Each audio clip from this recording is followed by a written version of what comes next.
Okay.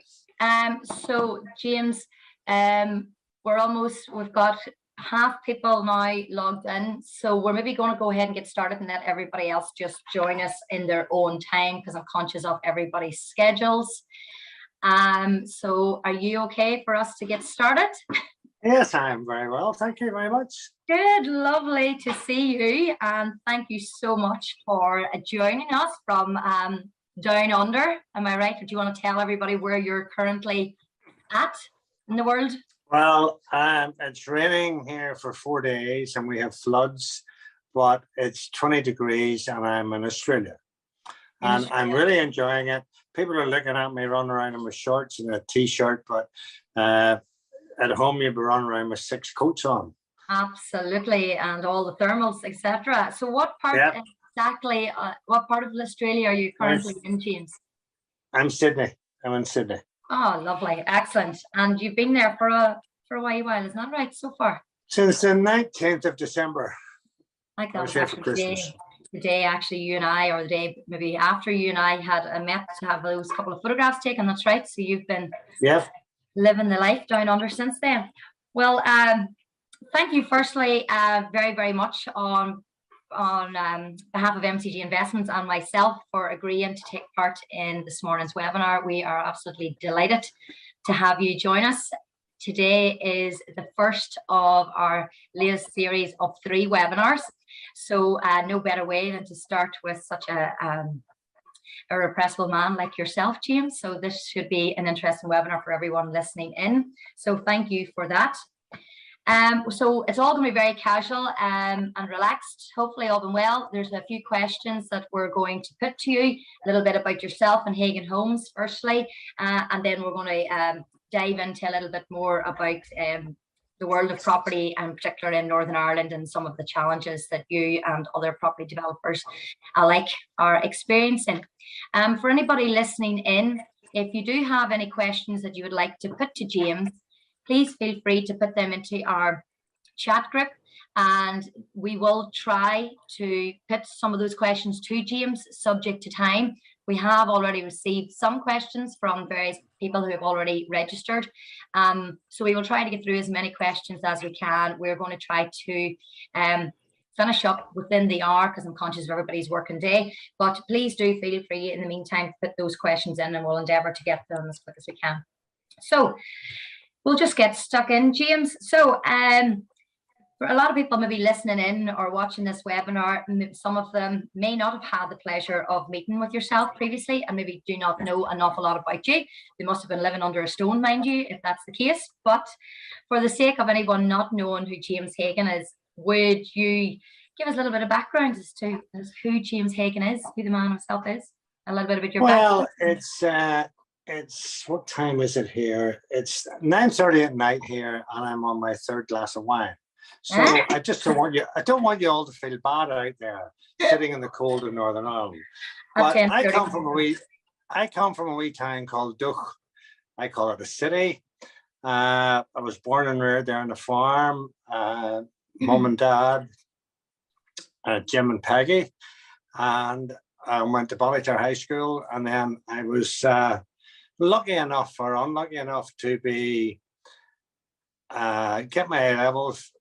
The minimum A levels, I might remind you, to go to Queen's University to do agriculture. I had no interest in agriculture, and I retired. Now the word is retired after 3 years. Oh. Some people think I got thrown out, but I'd like to say I retired. I had no job. I started to go to England to buy caravans. There's a bit of a gypsy in me as well, and brought them into Northern Ireland. And then in 1986, I split up with my brother in the caravans. My brother Sam Hagan was in the caravans with me. He's still doing Hagan Niger. Then I went on my own, and I didn't really know what I was going to do. I started. My brother-in-law Nigel Simpson started to work for me, and we called it Hagan and Simpson Developments. I had a site for a house in Duch. I got it passed for 12 apartments, and that's how Hagan Homes started.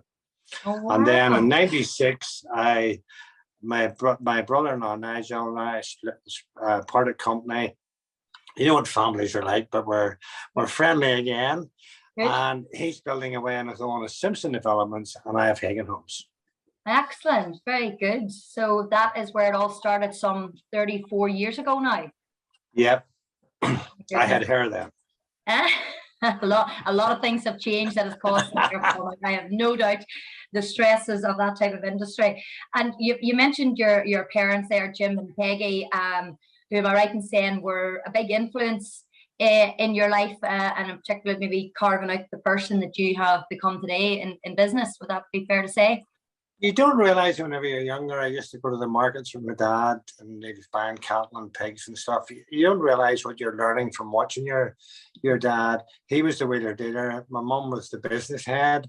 They were a brilliant team. My dad unfortunately passed away at 62, which I thought he wasn't very old at the time, but now I realize he was very young. But and my mum was a great influence on me after that. And she died 3 years ago. Yes, but she was always an influence and interested in what I was doing, taught me the world of bookkeeping and tax and everything like that. And she was always very interested in what I did. And was she involved in your business at all in any shape? Other than being no, she wasn't, but she lived on the premises. My office is at the farm where she lived. If I didn't report into her, she got a bit annoyed. So she always knew everything I was doing, but she never told me. Oh, very good. That, as you say, that influence from parents is so unbelievably important, and yet often you don't even realize it's a subconscious lessons that you're learning throughout the years, which you don't come to realize how important they are till many years have gone by, and how important that influence is on you. What particular qualities would you have said that your mother instilled on you, or any valuable particular lessons that stand out to you now that you would maybe still use to this day? I think stupid things that have been brought up in a country area. My dad always says, "Now, son, if you're ever going to lie to people whenever you're doing business, you have to remember one thing." And I says, "What's that, Dad?" "You must have a hell of a good memory." Yeah. Because you have to remember what the lies were. All the different lies. I always remember him telling me that.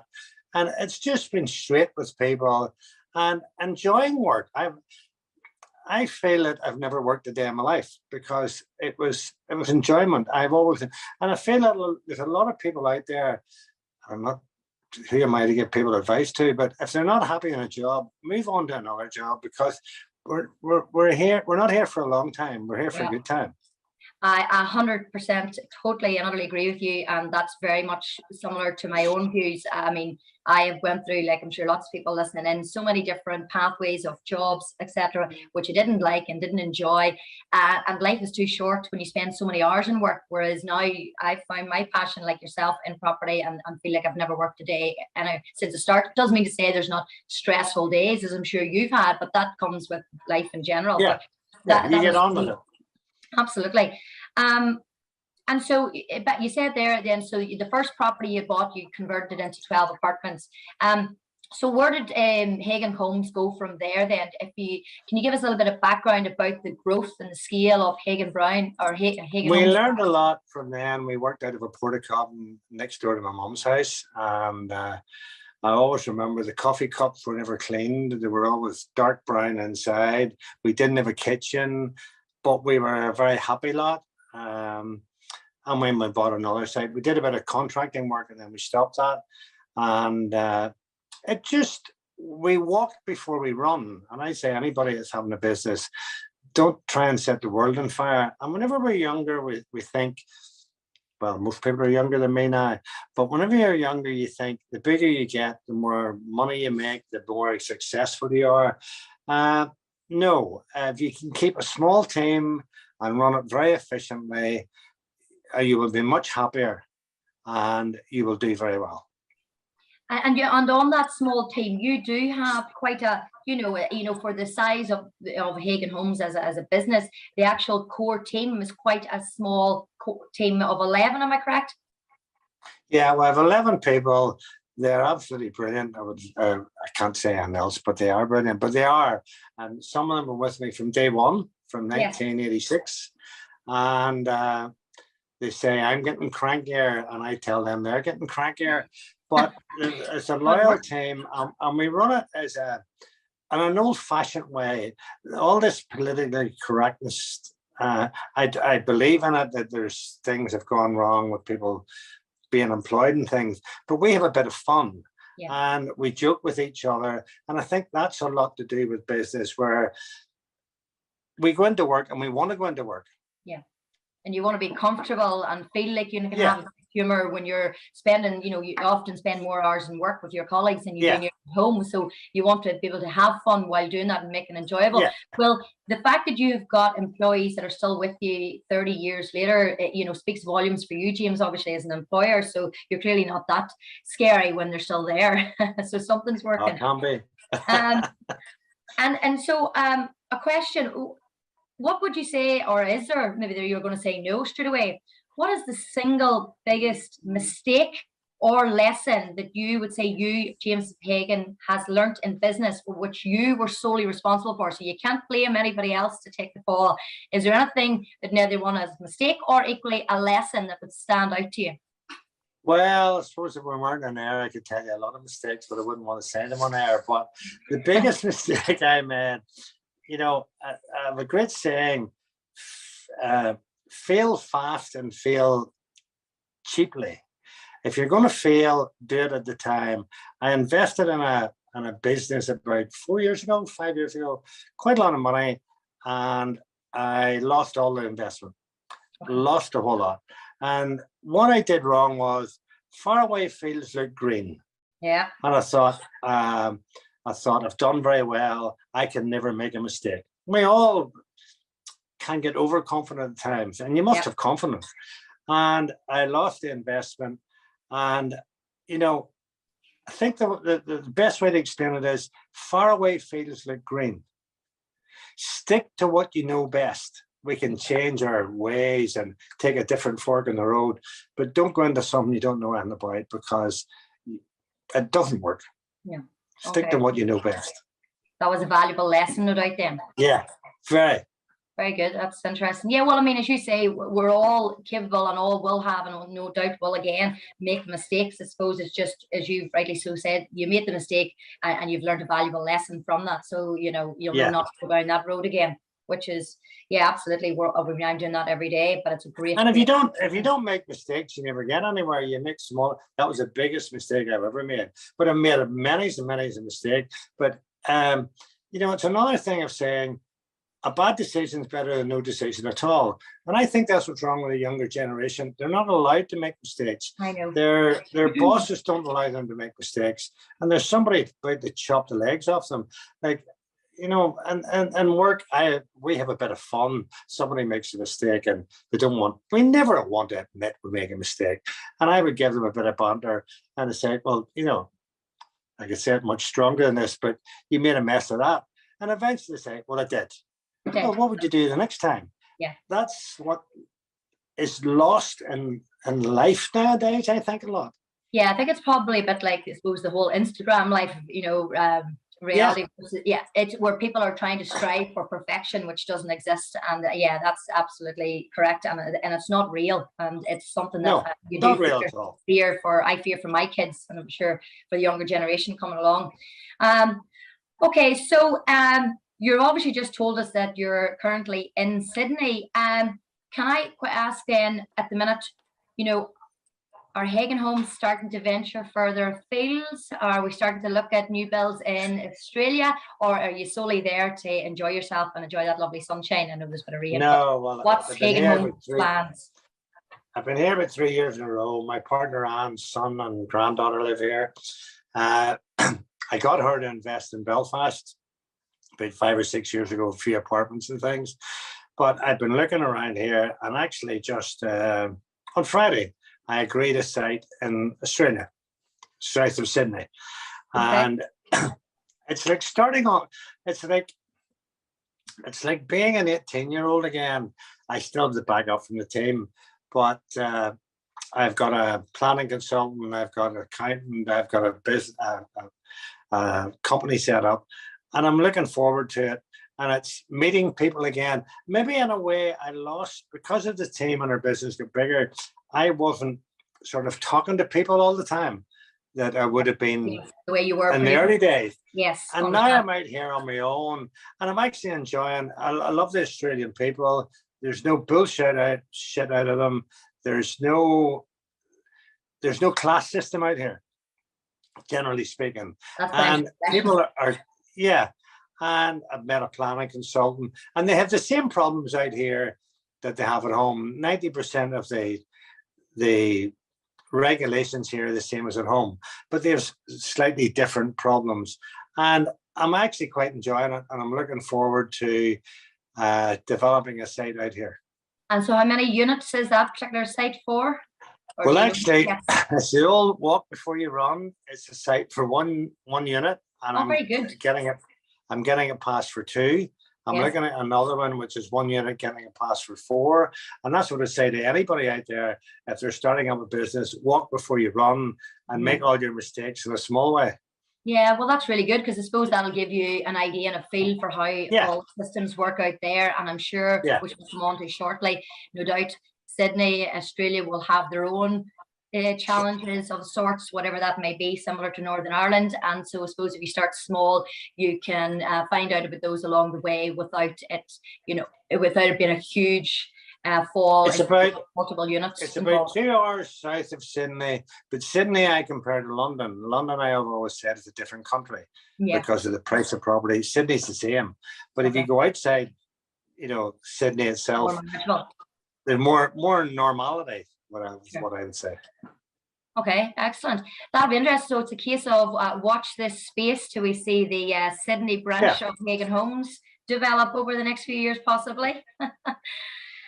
Okay, so just coming back to Northern Ireland, you had your 30th anniversary in 2018, where you had announced a very high ambitious plan to build approximately 2,000 new homes in Northern Ireland over the next 10 years.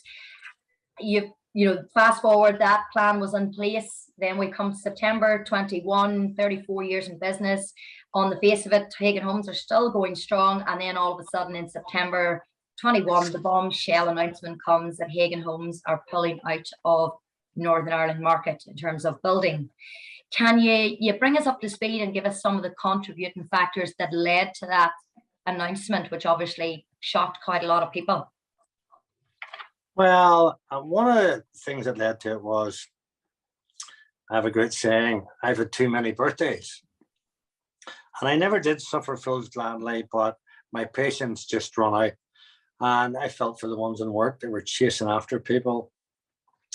It used to be that every application was looked at on its own merits, with a presumption of in favour of development at home. And you used to go and see the planner, and it wasn't, people say to me, brown envelopes, that's a load of nonsense. You went to see the planner and you said, what do you not like about it? He said, well, there's drop 3 houses and put it back in. Now you go to the planners and they say, what do you not like about it? Well, you just put in another plan application and see what we think about it. You need a bit of infrastructure. They're always saying you have to pay for this, you have to pay for that. And it's usually the same department. And every time looking for the developer to make financial contributions when they should be doing it out of their own budget, I feel. And it's the same all over the UK in that respect. Councillors, aldermen, council officials, even at director level, people are not being listened to by planning department officials, which is the reason why so many cases are being overturned. The planning department seems to be going, give me a reason, or I'll give you a reason to say no, not a reason to say yes. We need houses in Northern Ireland. Yeah. And the more investment, the more risks, the more rates, the people have it for ratepayers. The planning department is supposed to be a part of the council, yet the planning officials, now I'll get into trouble with this, I don't care anymore. The planning officials believe they are separate from the council. Yeah. Some planning department officials forget I'm being very blunt here, they are civil servants. The clue is in the name. They're supposed to serve the public. Now, and I should say, not all the planning departments are the same. There's some very good ones. Don't get me wrong. There are 3 councils that are continually problematic in Northern Ireland, 3 of them, because of 1 or 2 bad planning officers. I'm not here to name and shame. No, I don't need to. But they know who they are, and they work across all councils in Northern Ireland, and they know who they are. Most are afraid to raise the issues because they're afraid of the same officers causing them the same problems. Most builders are afraid to, because I have an example. I can give you plenty of examples. We have a situation where one application was held up deliberately, I will say deliberately, by a planning officer for 3 years. Now, why would you say deliberately, James, as in, like, why would a planning official? They just want to be, sorry, I don't want to get too emotional here. No. They just want to say no. They have power and they can say no. And whatever background they come from, the power is important. Power was never important to me and else. I'm not saying I don't have my faults. They deliberately are ignoring the MPs and ignoring the MLAs. Like, we've had it so many times, and the councillors, they're even ignoring the general public. Yeah. The representatives of the planning committee saw what the planning officer was doing wrong in our particular case, and they overturned the decision. The council overturned the planner's decision, but the planner wouldn't listen to the council. However, because the officer's nose is now out of joint, they are causing us a bloody nightmare. So they're going more, more. And this is in Belfast. This is in Belfast. And that is wrong, but no one seems in a position to question the authority of the planning officers, who are simply not doing their job right. And they are a law unto themselves, and until these specific officers are brought to book, the system will be continued for the unfit for its use. And another one is the Coleraine one. I will never buy, well, I'm not buying any more sites in Northern Ireland. I decided 2 years ago not to buy another site in Coleraine. Like, we have a building control application in, we put in last August in Coleraine. Mm-hmm. And what happened was, they usually building control are brilliant. They come back within 4 weeks. They have a few questions. We have to sort them out about the drawings aren't right. This was last August. We still haven't it sorted. Yeah, I had to go back to him in January. And they said, because of COVID. And I'm going, oh, sorry, because of COVID. Oh, yes, people are working from home. That means people don't work so hard from home. And they said, no, well, that's not what I said, Mr. Hagan. And I went, hold on a minute. Well, why would COVID make any difference? This guy was not doing his job and didn't bother his ass. It took us 6 months to get a building control drawn, which should take 6 weeks. And James, do you think a couple of things? Is it lack of training of the planning officers themselves, within the council? Do you think has this situation deteriorated since the responsibility of planning has moved from the Northern Ireland Planning Office to the local councils? Do you feel like that process has deteriorated? No. You think is it? So this is a historical similar. The people doing their jobs in the civil service, any department is only as good as their boss. Yeah. And if their boss is not leaning on them and doesn't know what's happening, whenever I reported Coleraine, the guy didn't even know. And I'm going, well, if I'm a shit boss, all my staff will end up being shit, and nobody will give a damn about anything. And it's just I had a mate who worked in the civil service, and not say what department all his life. He's retired now. He's my mate from age 11. And he says, you know what I love about this job, James? And I says, well, yeah, I'll never get fired. You just don't get fired out of the civil service.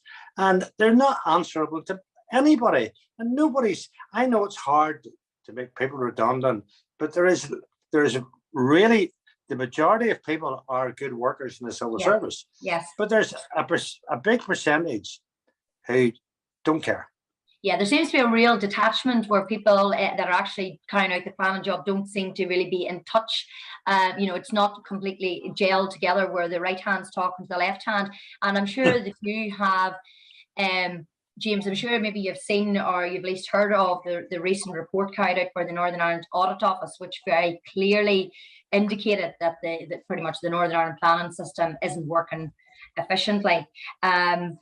And so one of the questions that we've received in on this point, so I'm just going to ask it here now, who has come in from Tom Stokes of TSA Planning, who I'm sure. I know Tom. Yep. Yeah. So Tom would say, is obviously acknowledging the same report carried out in the Northern Ireland Audit Office and has stated about how it clearly indicates that there's a major overhaul, to put it mildly, needed done to the whole planning system. So Tom's question to you on that is, if you could do one thing to help improve the planning system in the short term, James, what would that be? And what would you, how would you go about doing it? Or, is there one thing you could possibly suggest that you feel that they should be doing today that would help in the short term? That's from Tom. Fire the lazy people, number one. Well, number two. No, you asked me a question and I'm telling you the truth. Fair enough. And a lot of the people in it don't want to make a decision. They're not allowed. Years ago, you made a decision, and I know planners who have retired now, who I got on really well with, and they would say to me, we made mistakes, but how are you going to make mistakes? Now, this COVID thing, another thing I would say to the house on the hill, or whatever they want to call themselves, they have not recommended people to go back to work.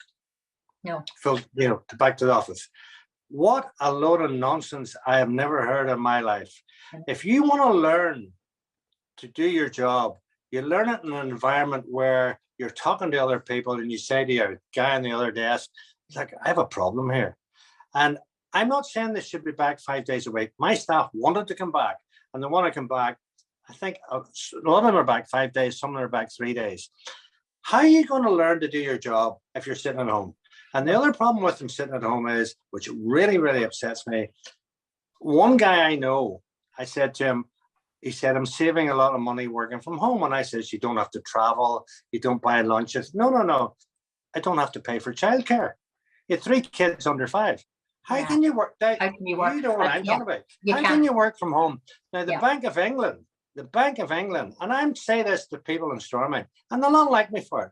The Bank of England in London, if you have kids and you're working from home, you have to prove you're paying childcare. And I think that's a brilliant, simple idea. Yeah. So anybody in the civil service or in private sector, prove to me you're still paying childcare. I know you can work at home. You can't work at home with 3 kids under 5. No, you absolutely don't. No, I totally understand and appreciate that there are people out there. I'm not one of them personally, but that doesn't mean to say there isn't. There are people who are very afraid of COVID, and we don't know what their personal circumstances are, or family around them. There are people. Yes, I would totally agree. Yeah. But at the same time, I get as well that unfortunately, we do have to move on in the world and we have to learn to live with COVID. And in order for the economy to get moving on, then we all need to get back to work and continue doing it, and we can all incorporate our own personal protection if we want to wear masks. Yeah. No, I'm not taking away from the COVID. No, I know you're not. My financial director has 3 kids. Very young, and he said, it's been a nightmare. Whenever they were in lockdown, he was working and stuff, and he says, I had to work between 7 and 12 every night, because I couldn't work during the day with the kids. He was being honest. Yeah, absolutely, but he still did the work, absolutely. Yes, but I don't think it still makes up, and we've even had a comment here on the chat box, and I'll come to that in a second and read it out, but about how important it is and how much more effective work gets done when you're working in an office with people. You're bouncing ideas off each other, you're brainstorming, and you're sorting out problems. I totally agree with that. And for example, one of the people mentioned here in the chat box has said how they had a placement student work in their offices with them, and that she had learned way more in 26 weeks working with them placement than she did in 3 years in university. So that is highlighting working with people and dealing with problems on a day-to-day basis as they arise. The only thing I'm going to go back as well is say that the issue with planning, from what I'm hearing you're saying, it was there before COVID though as well. COVID may have obviously escalated it. But the problem has been there prior to that. So, and I know you're saying about firing the lazy people, but on a practical level, not everybody knows who the lazy people are, and you know, you know, you're working with somebody. Agree. So, is it a case like, do you still think that it should be run by the individual councils, or do we need to go back to it being, you know, first of all, should it be run privately? And should it be brought back to Stormont as a standalone department that runs it and nothing to do with the councils? Have you any thoughts on that? Back in the day, the planners, I'm sorry, I'm maybe not answering your question, but back in the day, the planners, if I ring a planner now, I get an answer machine and they have 48 hours to get back to me. Years ago, I rung a planner, can I come in and see you? And you met them for a cup of coffee. And about 10 years ago, I remember taking a planner out and I bought him a sandwich and he says, oh, I can't take a sandwich. I went, why? He says, we're not allowed to. And I'm going, what the name of God is all this about? But back in the day, you met the guy and he told you what would help. He wasn't telling you how to do your job, but he said, look, if you change this to this, we'll have a more favorable view on it. He wasn't doing me any favors. But now they're saying, they don't give you an answer, they'll put it back in again. And I think it comes from the top. I'm a great believer it comes from the top. And there's some great planners out there. Do not get me wrong. Yeah. There's some great ones out there. But they're nearly scared to talk to you. Yeah, it seems like that old school where the you know, is gone, where political correctness is taken over, as you say. If we can't take a sandwich from you in case it's deemed to be bribery, and you're trying to get them to do something that's not actually right for you. So, you know, obviously there's the issues there with planning, which has clearly been identified by the Northern Ireland Audit Office as well. Are you saying it was solely to do with the planning system that Hagan Homes made the decision to pull out of Northern Ireland, just out of sheer frustration because of that reason, or is there any other reasons along with the planning system? Northern Ireland Water, Northern Ireland Electricity, not the gas. The gas we've never had a problem with. Northern Ireland Water is a dinosaur. That's all I would describe them. And I can't stand them. They're using the housing situation, shortage of housing, to get at, I believe, to get at Stormont to get more money. Now they need more money. I do not disagree with that. But they're saying to us every time we put an application in or apply for a site, or even before, we have to do it now before we buy a site, £1,500 to do a water impact assessment, and they have hundreds and hundreds of these. They know this information before we even put this in, but they're charging us £1,500, and they're using us, and they're doing everything. We had a site in Hollywood, 33 apartments. We decided there's a place there where we can build 2 more apartments. We're trying to make best use of the land, sell the apartments at a reasonable price. They come back and said, we cannot increase it to 35. And I'm going, why? Well, there's 2 more. This is the whole of Hollywood. As if that's 2 more crazy. Toilets will make a difference. That's crazy. We had to pay the £1,500. Yeah. We had to lift manholes to find out information for them. And we did it, and we got 2 more houses. Now, that is now years ago, I know somebody very well in Northern Ireland Water. Years ago, unofficially, they had a 10% increase they were allowed to give. Yeah. But they're not even giving a 1% anymore. But they're making life hell for us. Yeah, I'm experiencing that myself. I mean, obviously, MCG, we're a very small company compared to like Hagan Homes, but we have acquired a number of sites in the last year, and we can't even get to the stage of having the challenge of planning because of the wastewater issue. Yeah. And for the very reason you've just said, in order to even have a conversation with somebody, we can't even lift the phone to a water engineer and without them saying, get the PDE in or get the wastewater impact assessment in, as you say, £1,500 at a time.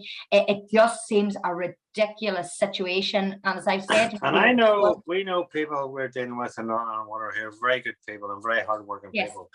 But they're told by their bosses, and all they're interested in is the dividend or whatever way they work now as a private or company. All they're interested in is the money, but it's not this 10%. Like two apartments extra in a development of 33. Like, it's total nonsense. It sounds like, I mean, absolutely ridiculous, ludicrous. But the a year, it took us a year. It took us 1 year to sort that out. Yeah, I mean, you know, think you can't run a business and progress with that. But what I will say, James, is that if we genuinely are, which is what we've been told, that the Northern Ireland water systems the sewers are at full capacity, then, you know, if it's at full capacity, it's at full capacity. And hold on. They're saying but in many areas they are. Yes. But there's no gray area at all. You can't run a business black and white. And they are putting the pressure on Stormont, and they're shutting the doors for us building houses to get at Stormont to give them more money. That is my belief. Mm-hmm. Now, they can say whatever they want. They're using the house builders to get at Stormont to get whatever money that they think they need. Now, Stormont should have dealt with this 10, 20 years ago. Oh, I'm a great believer. I'm also a great believer, and this will annoy a lot of people. And the rest of the UK, you have water rates. I'm a great believer. It should happen. Now, my partner Anne lives in London, and I'll tell you an exact story that I was brought up in the country and brought up on a farm, and you were turning out the lights and all the rest of it. But whenever I'm in her house in London, I turn the tap off. And you're more conscious of it. Yeah, because she's paying for the water. Yes.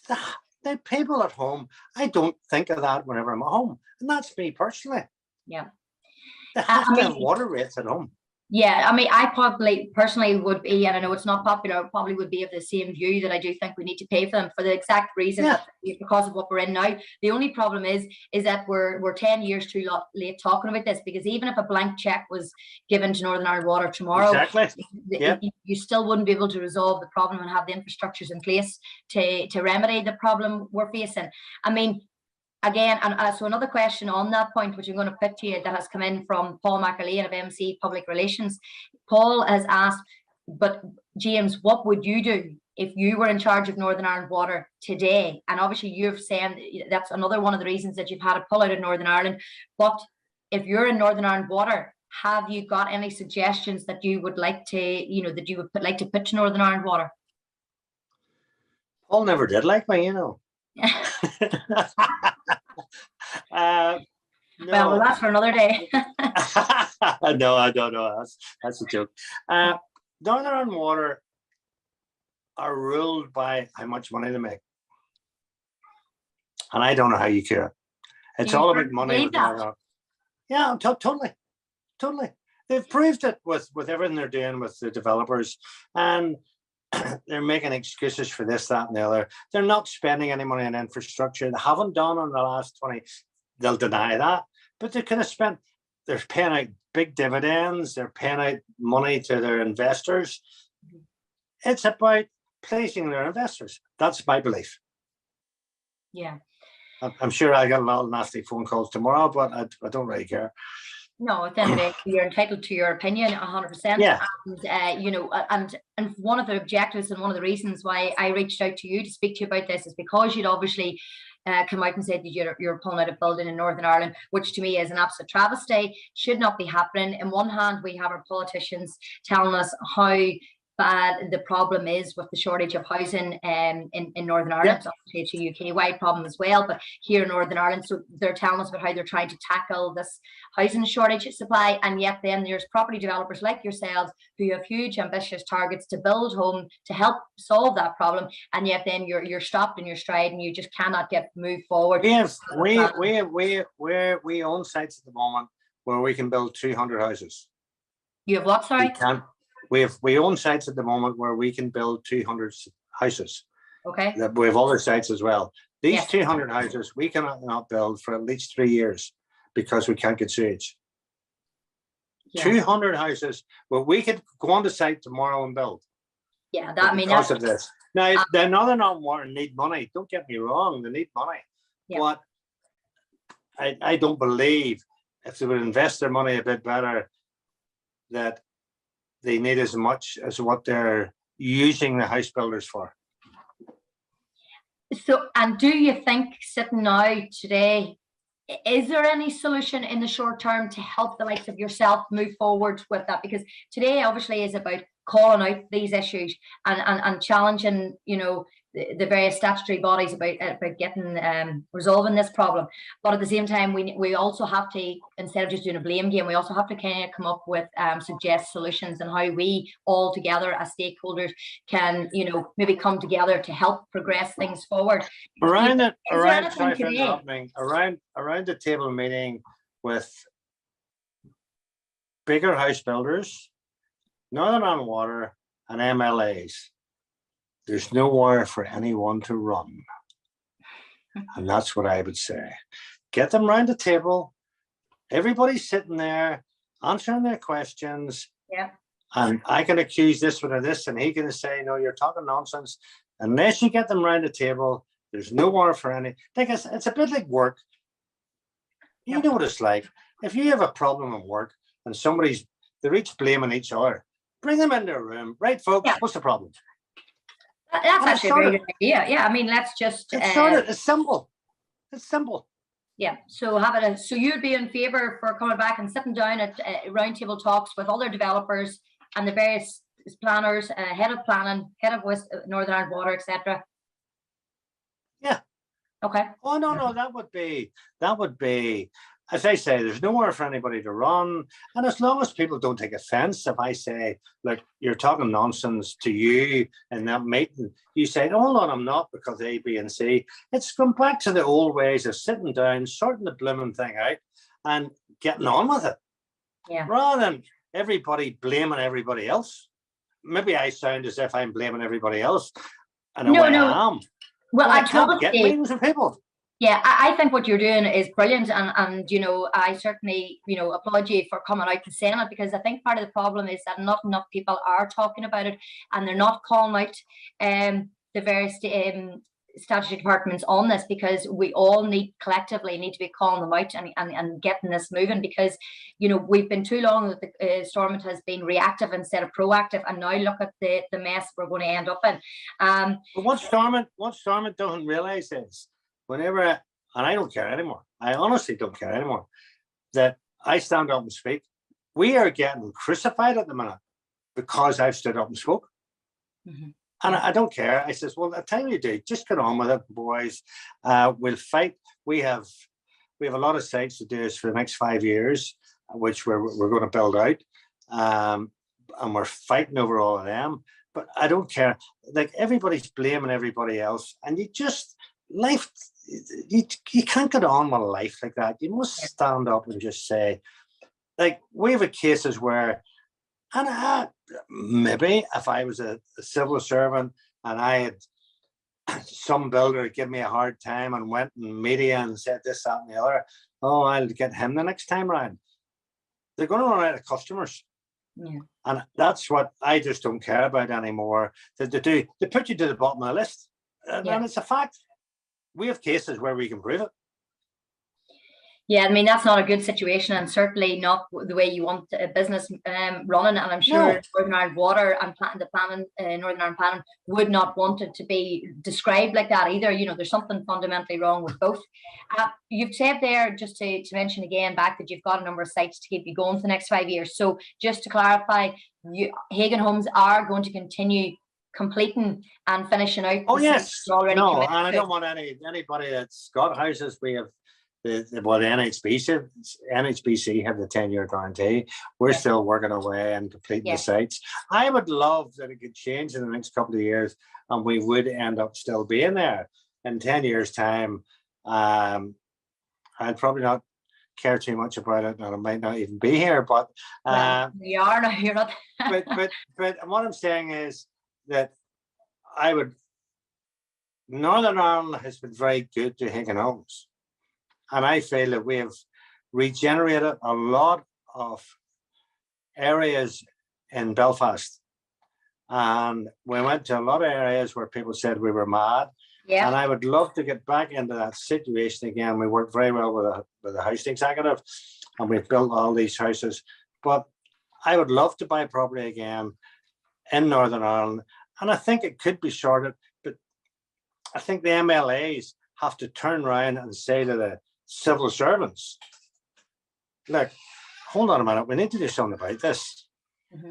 And they're not even listening to MLAs. I know MLAs who have gone to civil servants, and whenever the council overturns a planning application, that is totally wrong. The planners should do right by the people, and then the council have to turn it over because the planners have said no.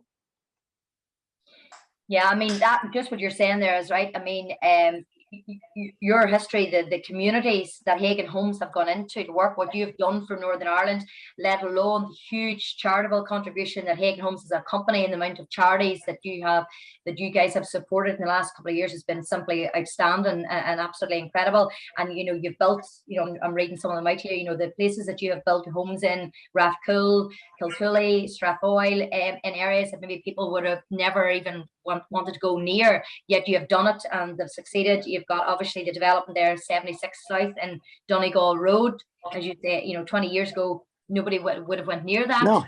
And you're developing out those homes. So and fair play to you for saying that Stormont and the government in Northern Ireland in general have been good to Hagan Homes. Hagan Homes have also been good to the communities in Northern Ireland. So on that note, I'm just going to ask, and then we'll start to wrap up, a question in from Emma O'Neill, who said here, if the councils get their act together with regards to planning and then on obviously Northern Ireland Water as well, would Hagan Homes be happy to come back and start building again? No problem whatsoever. Yeah, is that something, James, you would actually want to genuinely really do? No, I don't want to leave the place. I'm a home bird. I brought up in a wee farm in Doak, and I have my friends there. I'm enjoying being in Australia, and I'm enjoying a different challenge. But my heart's in Northern Ireland. Yes. So you don't even want to be making this announcement, which is an absolute travesty. No. You had to in the first instance. It's just terrible. Well, you know what? After this call, you never know what will happen. We could maybe try. It's something we could look into. I'm a huge believer in looking for the solutions to things. So that you've maybe set me a bit of a challenge now after this, that we can try and maybe get developers like Hagan Homes around for discussions around the table. But I think all developers are the same. And they all want it sorted. They don't want to be fighting with the planners, and they don't want to be fighting because life's too short. Like, we're here for a good time, not a long time. And you only realize that whenever you're older.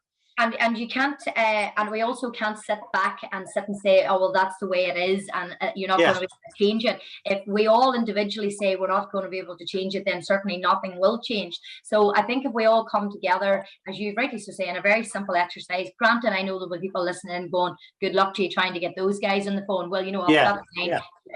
We'll take the luck, and we'll still try and knock on a few doors and make that conversation happen. One a question has come in here slightly off what we've been talking about, but equally very, very important in today's world. And it's come from Kieran Devine from Evermore Energy. He's said here, first of all, he's acknowledging and recognising a fascinating insight into Hagan Homes, and has very much wants to pass on his thanks to you for that, James. But he also wanted to know what your views are on sustainable development and the future of property development and moving into kind of net zero territory. Is that something Hagan Homes have started to look at as yet? Yeah, we have. And I've curveball there, by the way, just asking that kind of question. A full name of a guy here, Australia Green Homes, and a guy, Nick Faber-Jones, who was a captain of the 91 Australian team. I fell in with him at a pub one day. so small a world. And he's associated with Australian Green Homes. And I've been talking to the guy who runs that. And we are now, he wants to get into the UK. I'm going to do a development with the Green Homes, which is sustainability, upgrading insulation, and we're doing the homework with our team to see what we need to do to get to his standards. One of the things I said to him was, I think I've got a slight problem because we have first-time buyer homes. He says, James, he's franchised it to America and New Zealand. He says, James, we have a problem with that. And I says, what's your problem? First-time buyers want value. Yes. And now we have a very high standard in the UK for building control, but first-time buyers want standard and they buy it on a price. And he's saying second, third-time buyers who are interested more. They'll pay 5,000 more for, now paying 5,000 more for a house at 300 grand is not the same as paying 5,000 more for a house at 125. Exactly. So they're doing, relative. So we are looking at that, and he's hoping to do Australia Green Homes, UK Green Homes, with one of our sites in Northern Ireland in the next 6 months. So we're looking at it, but it's again, and I'd looked at it, you know, whenever you buy your first house, you're so pleased with having your first house, you don't really care about, you know, the heat going out the windows or whatever. And I don't mean that in a bad way, but no, but that's from, I suppose that's where the responsibility then will come back on to us, you know, as developers, because the first time buyer, as you say, they're more excited about about what color they're going to do their kitchen and the nice stuff. We've all been when we were younger, and that's absolutely fine. It's certainly not to be criticized. And we're all in love with that age and all the rest of it, and that's more important. Yeah, and it is at that stage of your life. It is, but I suppose from our perspective as developers, then I suppose the onus is on us to be responsible and maybe automatically incorporate that eco friendly element to the building, and the first time buyer is automatically buying it without even realizing it. And you know, so I think they're in the world. And I know you seem to be into eco friendly, but looking at that picture behind you there, the houses aren't very eco friendly there, are they? You like that? Yes, absolutely. That was an awesome painting that my husband had bought me in the middle of COVID to kind of keep me motivated to think that I will get back out into some lovely public pub venues again when it's all over. It worked, and I have frequented quite a few of them since to make up for supporting the hospitality industry, of course.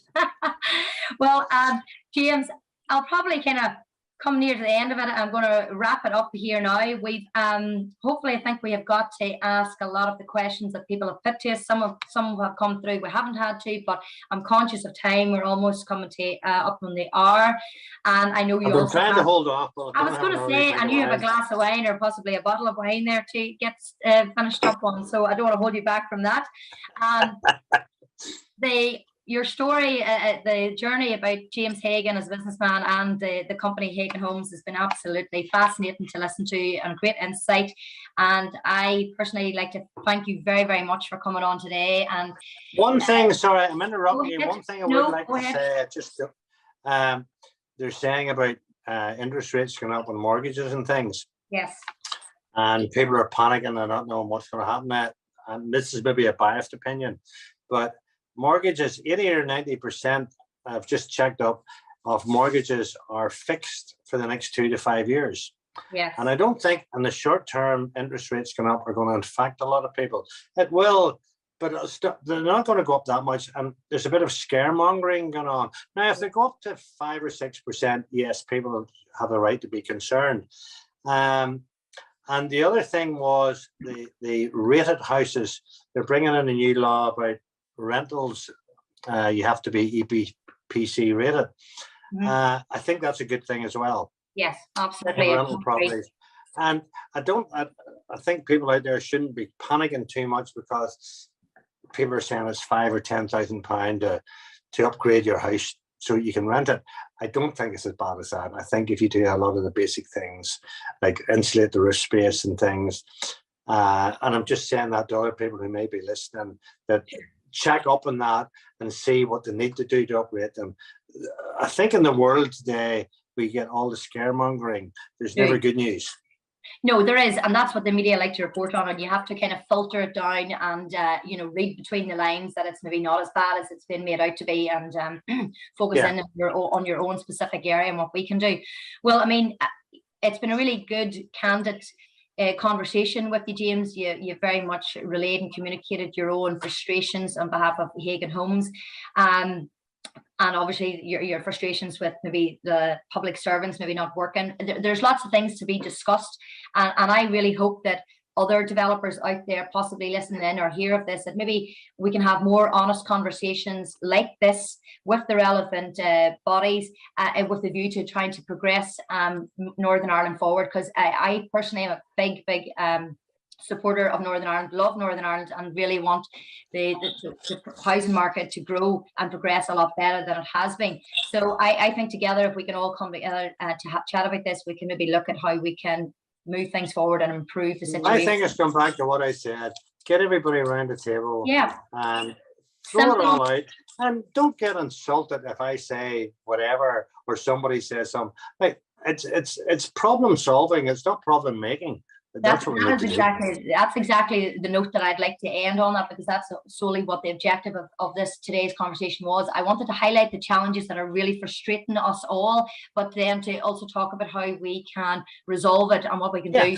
Coming together as various different property developers, and it's something that I'm going to look into and see if I can pursue down the line on this. So James, thank you very, very much again for your insight and telling us what Hagan Homes are doing, what you would like to be doing, your frustrations and your challenges. And thank you to everybody that has been listening in. If anybody has any other questions or would like any further information about Hagan Homes or about ourselves, please feel free to reach out and contact us. And just before we all sign off, I just want to let you know that today's was the first of a series of 3 webinars. The next one is on Tuesday, the 22nd of March at the same time, with Jordan Buchanan of Property Pal and with Patrick O'Gorman of Bywater Properties. That'll also be an interesting conversation really about the outlook for Northern Ireland property for 2022. And then our third webinar is taking place on Tuesday, the 12th of April with Carol McTaggart of Clanmill Housing Association and Professor Paddy Gray. So that'll also be an excellent, interesting conversation with those people. So if anybody is interested in listening on to those, please do jump onto our website and register for both of those webinars. So James, I'll let you go. You can get back to enjoying your glass of red, and good luck with your Sydney project. And can I say to you, good luck. I think you're doing a great job, and I think you're interviewing the right people. Those are all great people you're interviewing, and good luck with all that. I really appreciate that, James. Thank you very much, and good night. Okay. Have a nice evening. You take care. Take care. Bye. Thank you, everybody. Bye.